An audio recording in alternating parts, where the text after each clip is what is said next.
የአና ማስታወሻ ክፍል 10 አዶኒስ እንደተረጎመው ተራኪ ቤተልሔም ብርሃኑ ረቡዕ ታኅሳስ 22 1943 ውድ ኪቲ ከጻፍኩልሽ ረዥም ቀናት አለፉኝ አይደል? ይቅርታ አድርጊልኝ። በጣም ኃይለኛ ጉንፋን ይዞኝ አሳሬን ሲያሳየኝ ስለከረመ ፋታ አጥቼ ነው። እዚህ ውስጥ ሆኖ በበሽታ እንደመያዝ ክፉ መርገምት የለም ኪቲ። በተለይ ደግሞ ከበታቻችን ካለው ከእናቶ ክሌረር ቢሮ ውስጥ ሰራተኞቹ በሚኖሩበት ሰዓት ችግሩ 10 እጅ ይገዝፋል። ሊያስነጥሰኝ ወይ ሊያስለኝ ገና አፍንጫዬን በላ ወይ ጉሮሮዬን ከርከር ሲያደርገኝ ምን እንደማደርግ ብታይኝ ስቀሽ አታዋሪኝ። 1 2 3 ብቻ ካለውበት ቦታ እንደ ጉድ ሮጬ ፊቴን ትራሴና ፍራሼ መሃል ውትፍ። ምን አባቴ ላድርግ ኪትዬ? ቢያስነጥሰኝም ቢያስለኝም ድምፄ ወደ ታችኛው ክፍል እንዳይተላለፍ ለማፈን ከዚህ የተሻለ አማራጭ የለኝማ። የሚገርመው ነገር እንዳያስልሽም ሆነ እንዳያስነጥስሽ ጥንቃቄ ባበዛሽ ቁጥር ጭራሹኑ እየባሰበት ነው የሚሄደው። ለማንኛውም አሁን ጉንፋኑ ሙሉ ለሙሉ ለቆኛል። ሌላው እንግዲህ ቁመቴ በ1 ሴንቲሜትር ክብደቴ ደግሞ በ2 ፓውንድ ጨምሯል። ፊቴ ከፀሐይ ብርሃን ማጣት ገርጥቷል። የማንበብና የማወቅ ፍላጎቴ ከዕለት ወደ ዕለት እያየለ ነው። ይህን ሰሞን የሚስጥራዊ ቤት ነዋሪዎች ሁሉ ምን እንደታየን እንጃ በመሃላችን ስምምነት ቢጤ እየታየ ይመስላል። ጎሽ ቢያንስ ለለውጥ ያህል የወትሮው ንትርክና ጭቅጭቅ አሁን አይሰማም። ላለፉት በርካታ ወራት በቤታችን ውስጥ እንዲህ ያለ ሰላም ታይቶ አይታወቅም። በተረፈ የአየሩ ሁኔታ ጨፍጋጋ ነው። ምድጃው ይተነፍጋል። የአብዛኞቻችን ሆድ ይጮሃል። በታላቅ ጉጉትና ናፍቆት የምንጠብቀው የህብረ ብሔሩ ጦር ወረራ ጭራሹኑ ለጥ ብሏል። ሞራላችን ላሽቋል። ያንቺው አና። እሁድ ጥር 2 1944 ውድ ኪቲ፣ ዛሬ ጠዋት ምንም የምሰራው ስላልነበረኝ ዲያሪዬን እንደ ዘበት ብድግ አደረግኩና ገጽ በገጽ እያገላበጥኩ ጥቂት እንደቃኘሁት ለእኔው ለራሴ ማመን ባዳገተኝ እልህና ቁጣ ስለማማ የጻፍኳቸውን ነገሮች ሳነባቸው ክፉኛ ከመደንገጤ የተነሳ ማንበቤን ቆም አደረግኩና ራሴን በራሴ ጠየቅኩት። አና፣ እውን ከአንቺ አንደበት ነው እንዲህ ያለ የጥላቻ ቃል የወጣው? ኦ አና፣ ይህ እንዴት ሊሆን ቻለ? እንዲህ ያሉ አጸያፊ ቃላት በምን ተአምር ከአንቺ ሊወጡ ቻሉ? የገለጥኩትን ዲያሪዬን እንዲያዝኩ ደንዝዤ በተቀመጥኩበት ስላለፈው ሁሉ ማሰላሰል ጀመርኩ። ምን አይነት በደል ቢደርስብኝ ነው እንዲህ በቁጣ መዓት ታጭቄ የነበረው? እንዴት ይህን ያህል ጥላቻ ውስጤ ሊገባ ቻለ? በምንስ ተአምር ይሄን ያልተገራ ስሜታዊነት ቁም ነገር ብዬ ለአንቺ ላካፍልሽ ቻልኩ ኪቲ? ለማንኛውም ከዓመት በፊት የነበረችው አና የነበረባትን ችግር በዛሬዋ አና አይን እንደገና እያየው ሁኔታውን መረዳትና በሚቻለኝም ሁሉ የቀድሞ አናና ይቅርታ ላደርግላት እየጣርኩ ነው። ከዚህም ሌላ ኪቲ ያለአንዳች በቂ ማስረጃና ግልጽ ማብራሪያ እንደው እንደመጣልኝ ስቸከችክብሽ የከረምኳቸውን የሆድ ብሶት ክሶች በድጋሚ መርምሬና አጣርቼ ትክክለኛውን ሁኔታ እንድታውቂ ላደርግሽ ካልቻል መቼም ህሊናዬ ነፃ የሚሆን አይመስለኝም።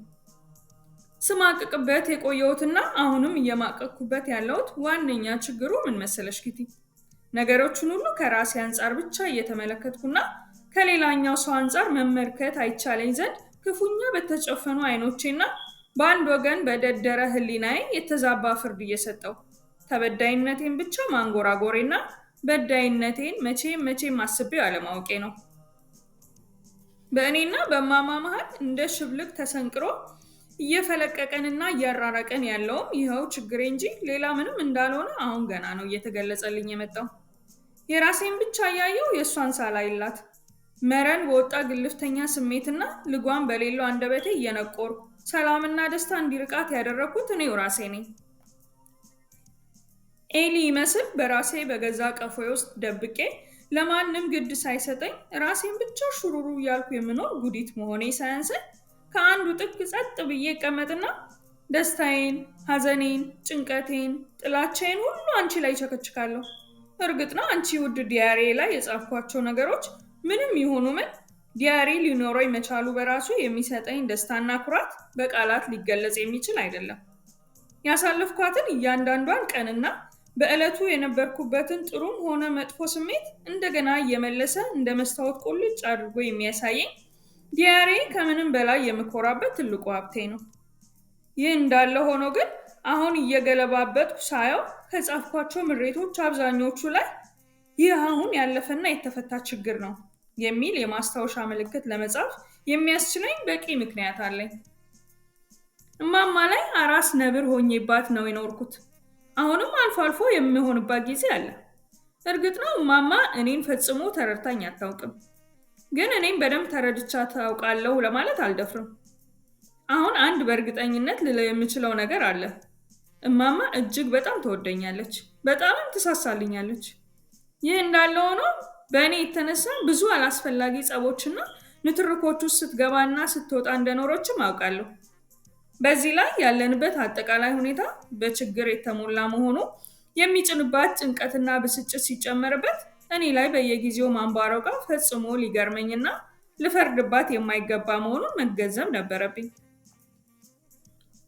ምክርም ይሁን ወቀሳም ይሁን ቁጣም ይሁን ብቻ እኔን በተመለከተ ከእማማ አፍ ለሚወጡ ማናቸውም አይነት ቃላት ከሚገባው በላይ ትኩረት እሰጣለሁ። በቀላሉ ስሜቴ ይጎዳል፣ ቶሎ ግልፍ ይለኛል። እናም በባሰ እልህና ኃይለ ቃል ጨዋነት የጎደለው መልስ እሰጣታለሁ። መቼም ልትለምደው ያልቻለችውና ሁሌ እንደ አዲስ ቀልቧ ግፍፍ የሚልበት ይህ አይነቱ ሁኔታዬ ደግሞ በበኩሉ እማማን ክፉኛ ያስቀይማታል፣ በእጅጉም ታዝንብኛለች። ብቻ ምን አለፋሽ ኪቲ፣ በአጭሩ ንገሪኝ ካልሽኝ የሆድ ብሶት ኳስሽን እየወረወርሽና የወረወርሽውን የሆድ ብሶት ኳስ እየቀለብሽ የምትፎካከሪበት አስቀያሚና አሰልቺ የህይወት ጨዋታ ነው። ለእኔም ለእሷም ጥሩ አልነበረም። ሁለታችንም በጣም ተጎድተንበታል። ደግነቱ እግዚአብሔር ይመስገን አሁን ያ ሁሉ እያለፈ ያለ ይመስላል። አዎ ኪቲ፣ እማማ በእኔ የተነሳ እንባዋን የምታፈስበት ጊዜ እዚህ ላይ ያበቃል። አሁን እኔም እየበሰልኩና በመጠኑም ቢሆን ክፉና ደጉን እየለየው ነው። እማማም እንደ ቀድሞ በትንሽ በትልቁ መከፋቷና መነጫነጯን የተወች ይመስላል። አሁን የሚያናድድ ነገር ሲገጥመኝ እንኳን ስሜቴን መቆጣጠርና ትንፍሽ ሳልን አፌን መዝጋት ችዬበታለሁ። እማማም እንደዛው። ስለሆነም በሁለታችን መሃል ያለው ክፍተት እየጠበበ እናትና ልጅነታችን ለመጀመሪያ ጊዜ የተፈጥሮ ለዛውን እየያዘ መጥቷል ማለት ይቻላል። ያንቺው አና። ረቡዕ ጥር 5 1944። ውድ ኪቲ፣ ዛሬ የምነግርሽ 2 ሚስጥሮች አሉኝ። የግድ ቢያንስ ለአንድ ወዳጄ መተንፈስ እንዳለብኝ ስለተሰማኝ ነው። ለዚህ ደግሞ ከአንቺ የተሻለ ማን አለኝ ኪቲ? የመጣው ቢመጣ ሚስጥር አሳልፈሽ እንደማትሰጪ አውቃለሁ። አንደኛው ስለማማ ነው። ብቸኛ ጓደኛዬና የሚስጥሬ ተካፋይ ካደረኩሽ ጀምሮ ስለማማ ምን ያህል እንዳማረርኩልሽ ታውቂያለሽ። ከዚህም ሌላ በሚቻለኝ ሁሉ እንደገና ጥሩ ልሆንላት እየጣርኩ እንዳለሁም ታውቂያለሽ። ታዲያ ይገርምሻል ኪቲ፣ እማማ የሚያጥራት ምን እንደሆነ አሁን በድንገት ግልጽ ሆነልኝ። እማማ እኔና ማርጎትን እንደ ልጆቿ ሳይሆን እንደ ኩያ ጓደኞቿ ነው የምታየን። ይህ የእኔ ግምት ሳይሆን እማማ ራሷ በአፏ የተናገረችው ነው። እርግጥ ነው እኛን እንደ ጓደኞቿ ማየቷ የራሷ የሆነ ጥሩ ደስ የሚል ነገር አለው። ችግሩ ኪቲ፣ ምንም አይነት ጓደኛ የእናትን ቦታ ሊሸፍን አይችልም። በእኔ አመለካከት እናቴ ፈለጓን ልከተልላት የሚገባኝ መሪዬ እንድትሆንልኝ እፈልጋለሁ። የምትለኝን ሁሉ ልሰማትና ላከብራት እንድችል እፈልጋለሁ። ማርጎት ስለዚህ አይነት ነገሮች ያላት አመለካከት ከዚህ በጣም የተለየ እንደሆነና በተለይ ይህ አሁን የነገርኩሽ ነገር መቼም ሊገባት እንደማይችል ይታወቀኛል። አባባም ያው እንደምታውቂው እማማን በተመለከተ ምንም አይነት ንትርክ ውስጥ መግባት አይፈልግም። እኔ ትክክለኛ እናት ብዬ የማስባት በመጀመሪያ ደረጃ በጣም ብልሃተኛ የሆነች፣ በተለይ ደግሞ ልጆቿ የእኛን እድሜ ሲደርሱ በምን መልኩ ልትቀርባቸው እንደሚገባት የምታውቅና በአንድ በሆነ አጋጣሚ ሆድ ብሶኝ ባለቅስ በተራ ህመም ምናምን ሳይሆን በሌሎች ምክንያቶች ማለቴ ነው እንደ ህፃን ወይ እንደ ጅል አይታኝ የማትስቅብኝን አዋቂ ሴት ነው። ትክክለኛ እናት ቢያንስ እነዚህን ነገሮች ልታሟላ ይገባል የሚል እምነት አለኝ። እማማ ደግሞ ከነኚህ አንዱን እንኳን በሚገባ እንደማታሟላ አውቃለሁ። ለምሳሌ እማማን እስከዛሬ ይቅር ልላት ያልቻልኩበትን አንድ ነገር ልንገርሽ። በእርግጥም ለአንቺ በጣም ትንሽና ተራ ነገር መስሎ ሊታይሽ ይችል ይሆናል ኪቲ። ነገር ግን የዚያን ዕለቱን ቅያሜን ከሆዴ ለማውጣት ምን ያህል እንደተቸገርኩ የማውቀው እኔ ነኝ። ነገሩ የሆነው ወደዚህ ሚስጥራዊ መደበቂያችን ከመምጣታችን ብዙ ቀደም ብሎ ነው። ከጥርስ ሐኪሜ በተሰጠኝ ቀጠሮ መሰረት ወደ ክሊኒኩ የሚሄድበት ዕለት ነበር። ታዲያ አብረውኝ ሊሄዱ የተነሱት እማማና ማርጎት ብስክሌቴን ቢይዝ ጥሩ እንደሆነ ነገሩኝ። በእኔ የብስክሌት መውደድ እንኳንስ እንዲህ ተብዬ ኪቲ፣ ብቻ ወዲያውኑ ብስክሌቴ ላይ ቂብ ባልኩልሽና ከፊታቸው እየነዳውና እየተመላለስኩ መንገዳችንን ጀመርን። ሕክምናዬን ጨርሼ ከክሊኒኩ እንደወጣን እማማና ማርጎት የሆነ ነገር ልናይ ይበሉኝ ልንገዛ ይበሉኝ አሁን በትክክል ትዝ አይለኝም፣ ብቻ ወደ ከተማ የሚሄዱበት ጉዳይ እንዳላቸው ነገሩኝ። እኔም አብሬያቸው መሄድ እንደምፈልግ ስነግራቸው ግን ምን እንዳሉኝ ታውቂያለሽ? አንቺማ ብስክሌት ስለያዝሽ ወደ ከተማ መሄድ አትችይም፣ ስለዚህ በቀጥታ ወደ ቤት ነው መመለስ ያለብሽ። ልክ ይሄኔ ነበር ቀድሞውኑ ብስክሌቴን እንዲይዝ ያደረጉኝ ለተንኮላቸው መሆኑ የገባኝ። እንዴት እንደበሸኩ እንዴት ቅጥል እንዳልኩ ልነግርሽ አልችልም ኪቲ። እምባዬን መቆጣጠር አቅቶኝ ሳለቅስ ሲያዩኝ እማማና ማርጎት ይባስ ብለው ይስቁብኝ ጀመር። ይሄኔማ እኔን አያርግሽ ኪቲ፣ ጭራሹኑ የሚያደርገኝን አሳጣኝ ነው ምልሽ። የምላቸው ቢጠፋኝ ዋናውን ጎዳና እንደያዘን ሁለቱም ላይ ምላሴን አወጣውባቸውና ዘልዬ ብስክሌቴ ላይ ፊት ጣልኩ። ይሄን ድርጊቴን ያየች አንዲት በአጠገባችን እያለፈች የነበረች ሴትዮ እንዴት ክው እንዳለችና አይኖቿ ፈጠው እንደቀሩ አትጠይቂኝ። ምን ታርግ፣ እናቷ ላይ ምላሷን የምታወጣ ልጅ ማየት የተለመደ አይደለም። ለማንኛውም ያን ዕለት ከነማማ እንደተለየው በምን አይነት ፍጥነት ብስክሌቴን እያከነፍኩ ወደ ቤት እንደተመለስኩና ከገባውም በኋላ ለምን ያህል ሰዓት እንዳለቀስኩ ትዝ ይለኛል። ታዲያ ያን ዕለት እማማ ያደረሰችብኝን ቁስል እስከ ዛሬ ድረስ እንደሚቆጠቁጠኝ ለማን ምን ብዬ ላወራው እችላለሁ ኪትዬ? አንቺም ከተረዳሽኝ አንድ ነገር ነው። ሁለተኛው ሚስጥሬ ደግሞ ምን መሰለሽ? ይሄኛው እንኳንስ ለአንቺም ለእኔም ለመንገር የሚቸግረኝ አይነት ነው። ምክንያቱም ጉዳዩ ሙሉ በሙሉ እኔን የሚመለከት ስለሆነ። ትላንትና በኮረዳነት ወቅት በልጃገረዶች ላይ ስለሚታየው የመሽኮርመምና ሌሎች አዳዲስ ባህሪያት በሲስ ሄይስተር የተጻፈውን አርቲክል አነበብኩት። በጣም የሚገርም አርቲክል ነው ኪቲ። በቀጥታ ስለ እኔ የጻፈች እስኪመስለኝ ድረስ ነው ማመን ያቃተኝ። ምንም እንኳን መሽኮርመም የሚለው ነገር እኔ ላይ እንዲህ በቀላሉ የሚከሰት ባይሆንም ከዚህ ውጭ አርቲክሉ የያዛቸው ቁም ነገሮች ሁሉ ከእኔ ጋር ሙሉ በሙሉ የሚገጥሙ ናቸው። አርቲክሉ ስለምን እንደሚያወራ በግርድፉ ልንገርሽ። አንዲት ልጃገረድ የልጅነቷን ጊዜ ተላልፋ ወደ ኩርድናዋ በምትሸጋገርበት ዓመታት ያልተለመደ አይነት ዝምተኝነት ይታይባታል። በዚህ ወቅት ከምንም በላይ የሚያሳስባትና ያለማቋረጥም በውስጧ የምታሰላስለው በየጊዜው በአካሏ ላይ ስለሚታየው አስደናቂ ለውጥ ነው ይላል። እኔም ላይ አሁን በትክክል እየታየ ያለውና በውስጤም እየተሰማኝ ያለው ይህ ነው። የሚገርም ለውጥ ነው ኪቲ። ስለ እውነት ነው የምነግርሽ፣ የሆነ ለመግለጽ የሚያዳግት ነገር ግን በጣም ደስ የሚል ነገር አለው። ለውጥ ስልሽ በአካሌ ላይ በግልጽ የሚታየውን ብቻ ሳይሆን በአጠቃላይ በውስጤ እየተካሄደ ያለውንም ጭምር ማለቴ ነው። ስለ ራሴም ሆነ ስለ እነዚህ አይነት ነገሮች ከማንም ጋር የመወያየት ልምድ የለኝም። ለዚህ ነው ቢያንስ ላንቺን መንገር እንዳለብኝ የወሰንኩት ኪትዬ። የወር አበባዬን ባየው ቁጥር ለነገሩ ገና 3 ብቻ ማየቴ ነው። በአጠቃላይ ህመሙ፣ ድካሙ፣ ማስጠየፉ፣ ማነጫነጩ ሁሉ እንዳለ ሆኖ ተፈጥሮ የሰጠችኝን አንድ ልዩ ጾታዊ ሚስጥሬ መሆኑን ሳስበው ብቻ የሚሰጠኝ ደስታ ቀላል አይደለም።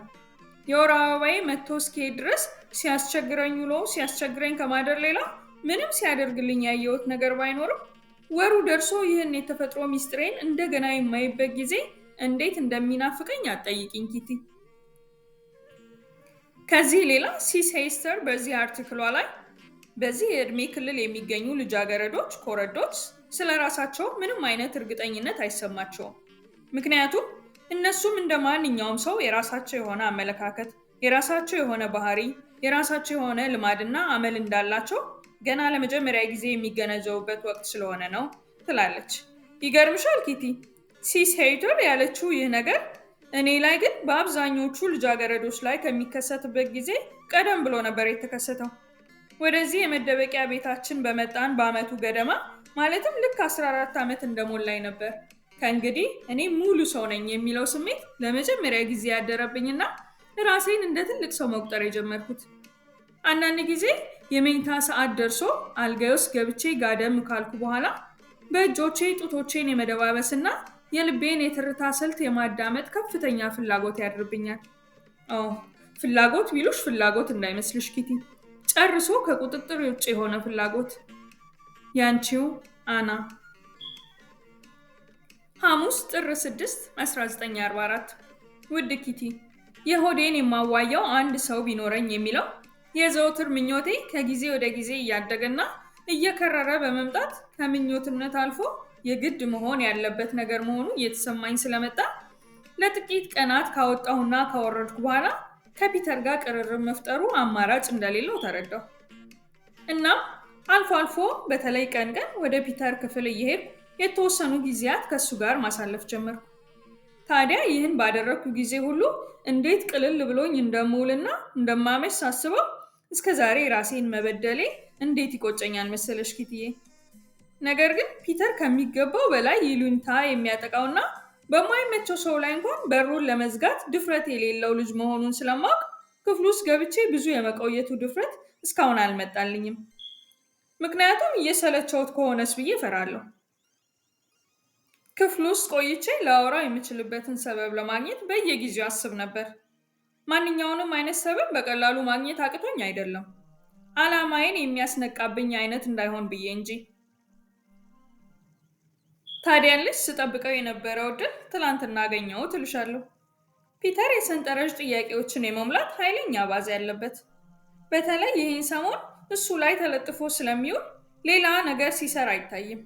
ታዲያ ትላንትና ክፍሉ ገባውና አጠገቡ ተቀምጬ ሰንጠረዦቹን መሙላት ረዳው ጀመር። ብዙም ሳይቆይ ሰንጠረዦቹን ሞልተን ጨረስንና ትንሿ ጠረጴዛ አጠገብ ትይዩ ሆነ እንደተቀመጠ ወሬ ጀመርን። እርሱ ወንበሩ ላይ ነበር የተቀመጠው፣ እኔ ደግሞ ከታጣፊው አልጋ ጫፍ ላይ። በየመሃሉ ቀናያ ጥልቅና ሰማያዊ አይኖቹን ባየኋቸው ቁጥር ይሰማኝ የነበረው ስሜት ይህ ነው ለማለት የሚቸግርና ግራ የሚያጋባ አይነት ነው። እሱም በከንፈሩ ዙሪያ አንዴ ብልጭ አንዴ ድርግም እያለ መልእክቱ ምን እንደሆነ በግልጽ ለመረዳት ከሚያዳግተው አሳሳቁና ፈገግታው ጋር ከፊቴ ቁጭ ብሎ ጎንበስ ቀና እያለ አይን አይኔን ያየኛል። ይሁን እንጂ የውስጥ ስሜቱን ግን በደንብ ማንበብ ችዬ እንደነበር በጣም እርግጠኛ ነኝ። በሰዓቱ ምን ማድረግ እንዳለበት ያለማወቅና የመጨነቅ ስሜት ፊቱ ላይ ቁልጭ ብሎ ይታየኝ ነበር። ከዚህም በተጨማሪ ወንዳ ወንድ ገጽታና ባህሪን ለመላበስ ከሚያደርገው ጥረት ስለ ተባዕት ጾታ ያለውን አመለካከት በግልጽ ለመረዳት ይቻላል። አኳኋኑ ሁሉ የአይን አፋር መሆኑን ልብ አልኩና እኔም ቁጥብነት ተሰማኝ። እንደዛም ሆኖ አሁንም ቀና እያልኩ እነኛን ድቅድቅ ሸለቆ መሃል እንዳልማዝ የሚፈነጥቁ አይኖቹን ከማየት መታቀብ አልቻልኩም።